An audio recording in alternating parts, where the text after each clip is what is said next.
오늘은 마태복음 20장 18절에서 28절까지의 말씀을 가지고 하나님의 말씀을 함께 나누겠습니다. 불편한 진실이라는 말이 있습니다. 이 말은 바로 알면 괴로워지는 진실을 뜻합니다. 그래서 때로는 진실이 아닌 줄 알면서 모른 척하기도 하고, 무엇이 진실인지 그 실체가 드러났음에도 불구하고 진실을 감추는 경우도 있습니다. 심지어는 끝까지 진실을 밝히려는 사람을 어리석은 사람으로 매도하기도 합니다. 진실을 밝히려다 생명을 잃어버린 사람들도 있습니다. 진실을 추구하지만 동시에 진실을 두려워하는 것, 바로 이것이 하나님을 믿는 우리에게도 존재하는 불편한 진실일 수 있습니다. 그것은 십자가와 자기 부인입니다. 예수님께서는 나를 따라오려거든 자기를 부인하고 자기 십자가를 지고 따르라고 하셨습니다. 자기를 성취하기 위해서 살아가는 이 세상 속에서 자기를 부인하고 자기 십자가를 지기 위해 스스로 힘든 일을 선택하는 것은 어리석어 보입니다. 그러나 주님께서는 그 길만이 생명의 길이라고 하십니다.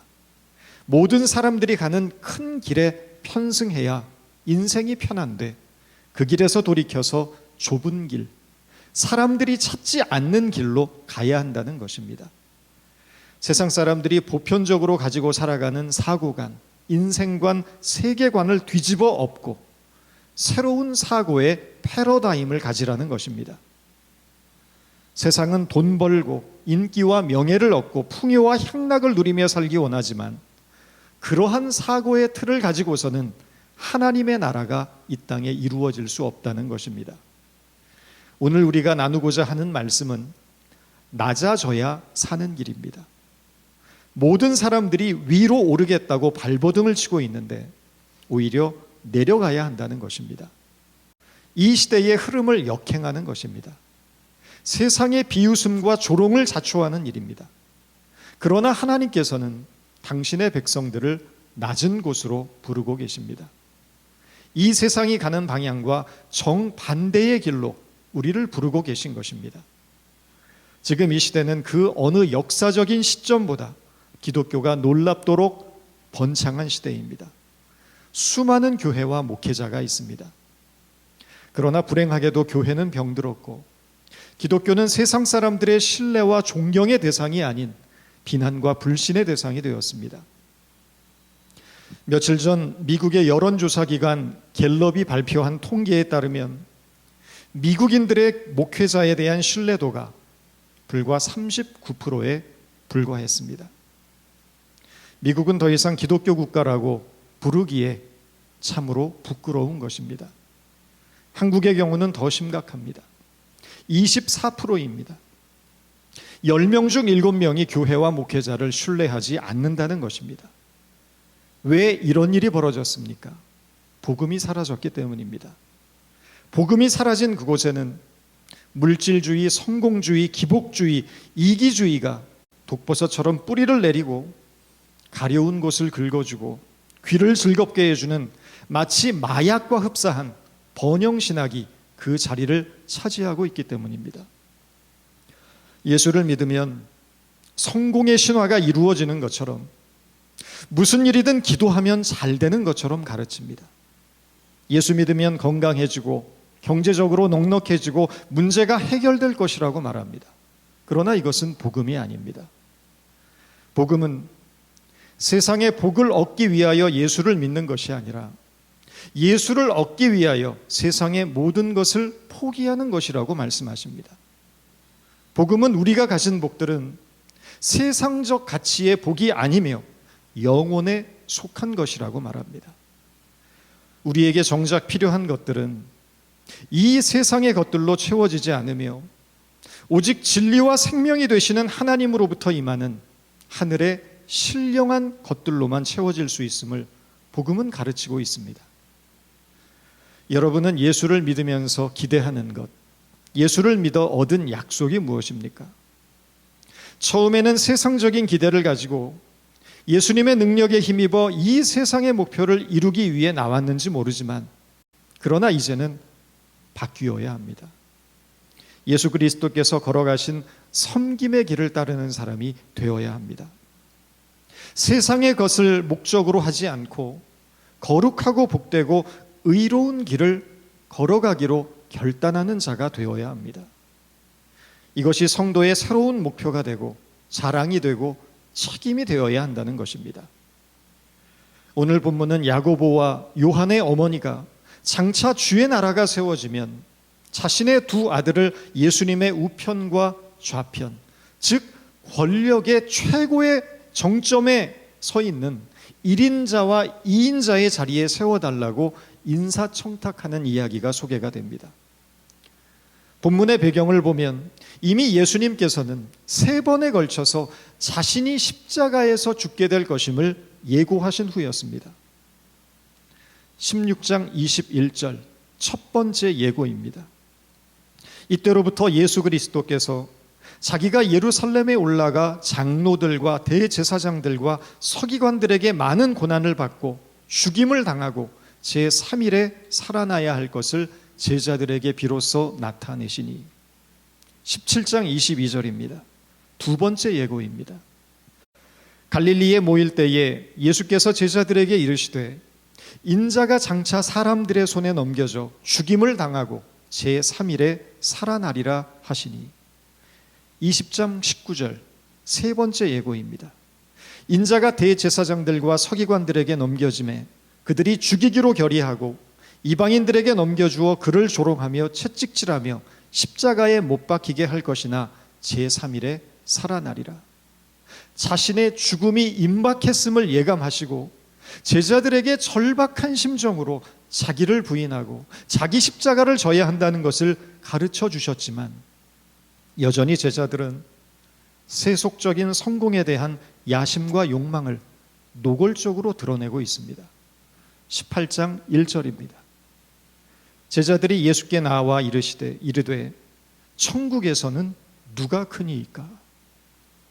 이미 16장 17장에서 두 번에 걸쳐 많은 고난을 당하고 십자가에 죽게 될 것임을 예고하셨는데 제자들은 누가 높은 자리에 앉느냐를 놓고 경쟁하고 있는 것입니다. 더 당황스러운 것은 19장 27절입니다.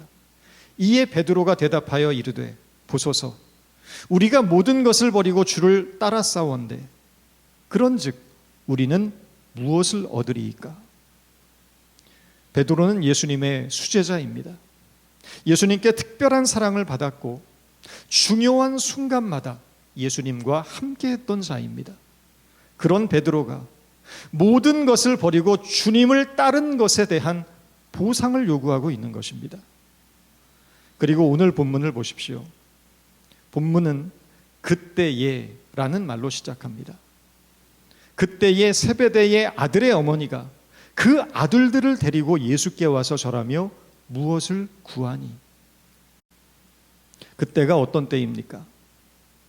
예수님께서 제자들에게 자신이 곧 능욕과 조롱을 당하며 십자가에 못 박혀 처참하게 죽게 될 것이라고 세 번째 순한 예고를 하신 바로 그때입니다. 바로 그때에 예수님에게 무엇을 구하는 야고보와 요한의 어머니에게 주님께서 물으십니다. 예수께서 이르시되 무엇을 원하느냐?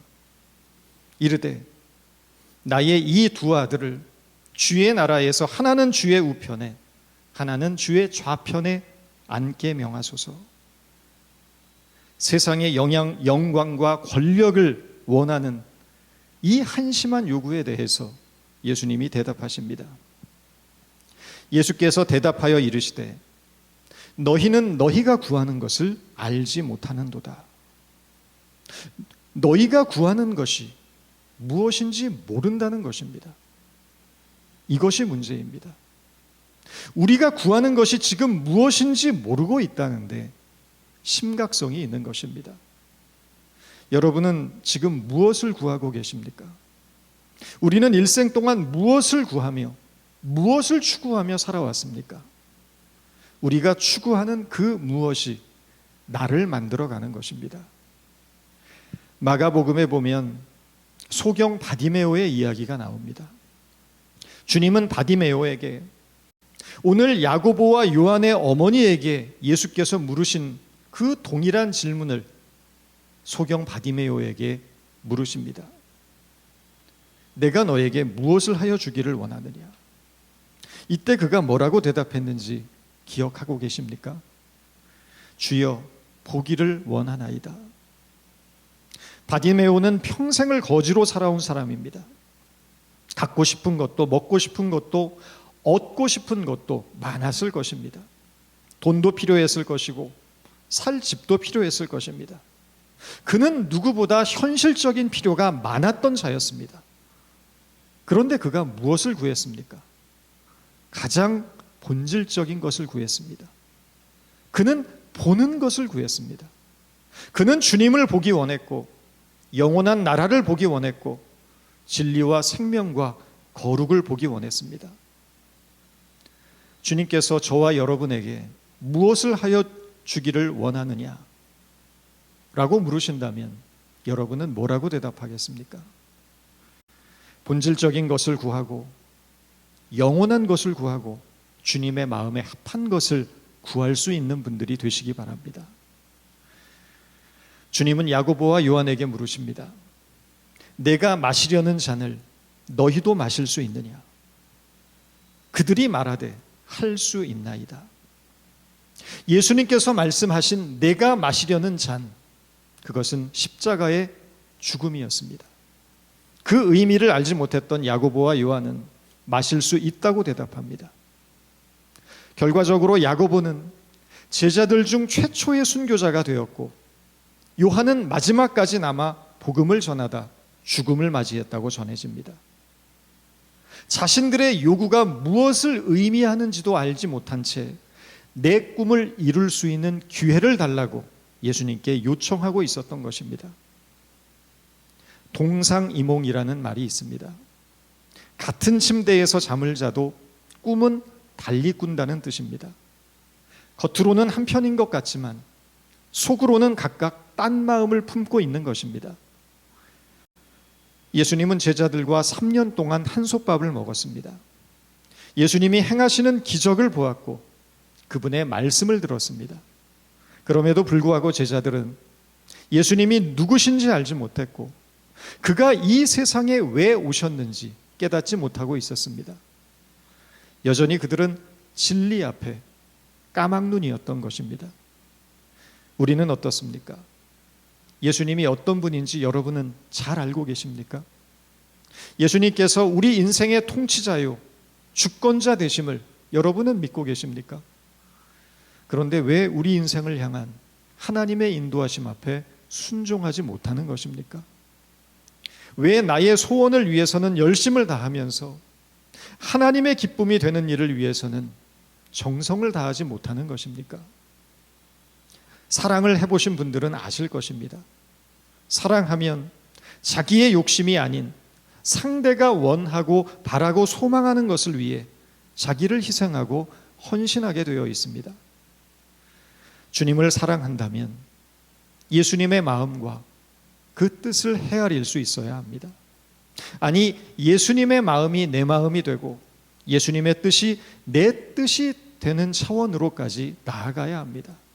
이것이 성숙한 그리스도인이 되어가는 것입니다.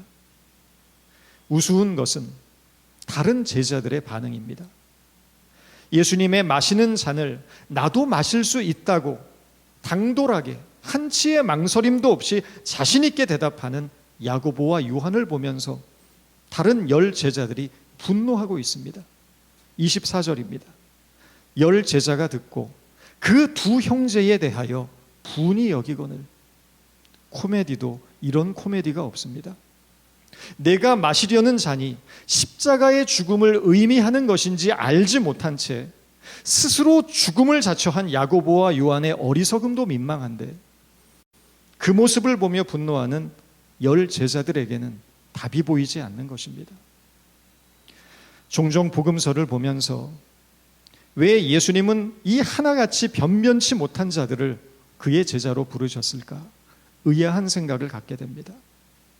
적어도 한 시대를 맡기고 하나님의 새로운 역사를 열어가는 과업을 맡기고자 했다면 검증된 자들, 좀 더 능력 있는 자들을 제자로 삼았어야 하는 것 아닌가 하는 생각이 듭니다. 적어도 바울이나 니고데모 같은 당대의 지식인들을 제자로 삼았다면 깨닫는 것도 빠르고 태도나 행동의 변화도 금방 눈에 띄었을 텐데, 이 제자들은 3년을 동고동락하면서 가르쳐도 하나도 변한 것이 없는 것입니다. 그러나 여기에는 깊은 뜻이 담겨져 있습니다. 무엇 하나 내세울 것 없는 한심해 보이는 그들이야말로 구원의 본질을 알리는 가장 적절한 통로였다는 것입니다. 고린도전서 1장 27절에서 31절입니다. 그러나 하나님께서 세상의 미련한 것들을 택하사 지혜 있는 자들을 부끄럽게 하려 하시고, 세상의 약한 것들을 택하사 강한 자들을 부끄럽게 하려 하시며, 세상의 천한 것들과 멸시받는 것들과 없는 것들을 택하사 있는 것들을 패하려 하시나니, 이는 아무 육체도 하나님 앞에서 자랑하지 못하게 하려 하심이라. 너희는 하나님으로부터 나서 그리스도 예수 안에 있고, 너희는 하나님으로부터 나와서 우리에게 지혜와 의로움과 거룩함과 구원함이 되셨으니, 기록된 바 자랑하는 자는 주 안에서 자랑하라 함과 같게 하려 함이라. 우리 중 누구도 잘나서 칭찬받을 만해서 내세울 만한 무엇인가가 있어서, 그럴 만한 자격이 있어서 구원받은 사람은 아무도 없습니다. 아무런 자격도 공로도 없음에도 불구하고 찬송가 가사처럼 벌레만도 못한 죄인에 불과한 우리이지만 하나님의 은혜가 우리를 사로잡은 것입니다. 우리는 이 못난 제자들을 보면서 하나님의 은혜를 떠올리게 되는 것입니다. 하나님의 은혜가 아니었다면 절대 저 자리에 있을 사람이 아니지만, 오직 은혜가 저들을 이끌어 가신다는 것을 깨닫게 되는 것입니다. 여러분은 이 자리에 어떻게 오셨습니까? 은혜가 우리를 이곳으로 이끈 것입니다. 우리가 하나님의 자녀된 것도 오직 은혜이고, 우리가 살아가는 매일 매순간도 오직 은혜인 것입니다. 은혜 외에는 우리의 삶을 해석할 수 있는 다른 방법이 없다는 것입니다. 은혜의 눈으로 세상을 바라볼 수 있기를 바랍니다. 바랄 수 없는 중에도 바라게 되고, 모든 것이 감사의 조건으로 가득 차 있음을 깨닫게 될 것입니다. 한심하기 짝이 없는 이 제자들의 모습을 바라보시며 예수님은 그들 모두를 한 자리에 불러 모으신 후 이렇게 말씀하십니다. 너희 중에 누구든지 크고자 하는 자는 너희를 섬기는 자가 되고, 너희 중에 누구든지 으뜸이 되고자 하는 자는 너희의 종이 되어야 하리라. 인간에게는 크게 되고자 하는 욕망, 강해지고자 하는 욕망, 으뜸이 되고자 하는 욕망이 있습니다. 주님은 이 욕망 자체가 잘못되었다고 말하고 계시지 않습니다. 크게 되고자 하는 욕망을 이루고 싶다면 먼저 섬기는 자가 되어야 하고, 으뜸이 되고자 하는 욕망을 이루고 싶다면 먼저 종이 되어야 한다고 말씀하고 계신 것입니다. 하나님의 질서와 이 세상의 질서는 정반대라는 것입니다. 예수님은 하나님의 나라를 위해 이 땅에 오셨습니다. 그리고 이 세상 가운데 하나님의 나라를 선포하셨습니다. 이 세상 속에 하나님의 뜻을 이루고자 하셨고, 이 세상 속에 하나님의 형상을 이루어 가고자 좁은 길, 누구도 선뜻 따라오기 어려운 길, 그러나 하나님의 나라가 이 땅에 임하기 위해서는 반드시 가야 할 그 길을 우리에게 보여주고 계신 것입니다. 그것은 섬김의 길이며 종의 길입니다. 그 길은 좁고 협착하여 찾는 자가 없는 길입니다. 그러나 그 길만이 생명으로 인도하는 길이고 예수님과 동행하는 참 믿음의 길이라는 것입니다. 무슬림에서 기독교로 개종한 어떤 사람이 자기의 고민을 토로하면서 이런 고백을 했다고 합니다.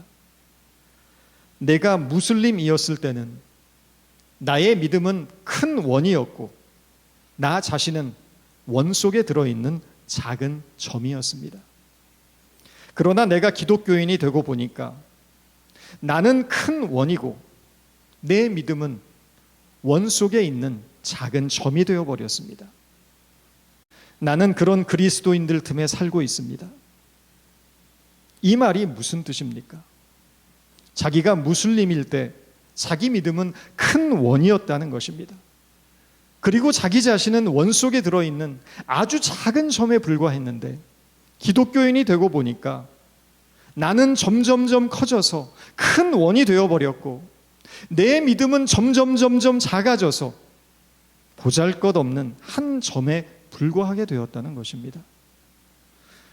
무슬림들은 자기 인생보다 믿음이 더 중요합니다. 그들은 믿음을 위해서 자기의 소유, 자기의 인생을 바칠 각오가 되어 있는 자들입니다. 심지어 그들은 믿음을 위해 죽는 것도 두려워하지 않습니다.